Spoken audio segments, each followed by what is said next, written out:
ঢাকায় কখন কোথায় ঈদের জামাত? দেশে সোমবার ঈদুল আজহা উদযাপিত হবে। বরাবরের মতো এবারও ঈদুল আজহার প্রধান জামাত হবে জাতীয় ঈদগাহ ময়দানে সকাল 7:30টায়। রাষ্ট্রপতি মোহাম্মদ শাহাবুদ্দিন, মন্ত্রিসভার সদস্য, সংসদ সদস্য, রাজনীতিবিদসহ সব শ্রেণী পেশার মানুষ ঈদের প্রধান জামাতে অংশ নেবেন। তবে প্রতিকূল আবহাওয়া বা অন্য কোনো কারণে জাতীয় ঈদগাহে ঈদের নামাজ আদায় করা সম্ভব না হলে রাষ্ট্রপতি সকাল 8টায় জাতীয় মসজিদ বায়তুল মোকাররমে ঈদের নামাজ আদায় করবেন।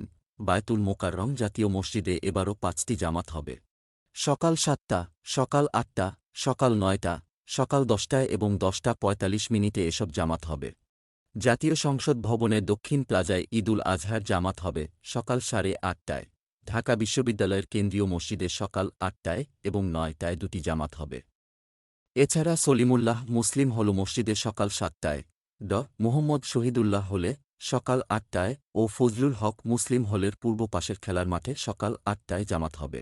বাংলাদেশ প্রকৌশল বিশ্ববিদ্যালয়ের বুয়েট খেলার মাঠে সকাল 7টায় হবে ঈদের জামাত।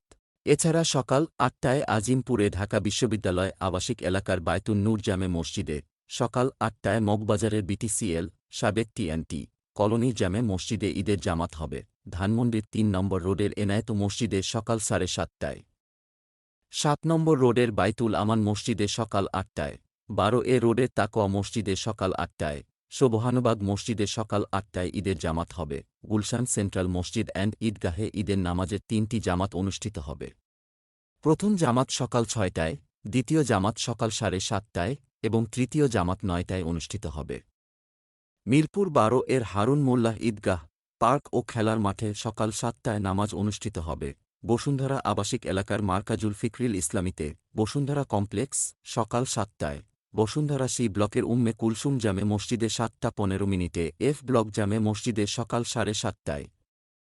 জি ব্লকের বায়তুল জান্নাত জামে মসজিদে সকাল 7:45 কে ব্লকের মদিনাতুল উলুম মাদ্রাসায় 7:45 এবং এন ব্লকের ফকিহুল মিল্লাত জামে মসজিদে সকাল 8টায় ঈদের জামাত হবে। Golam Mostafa desk report, B news, Dhaka.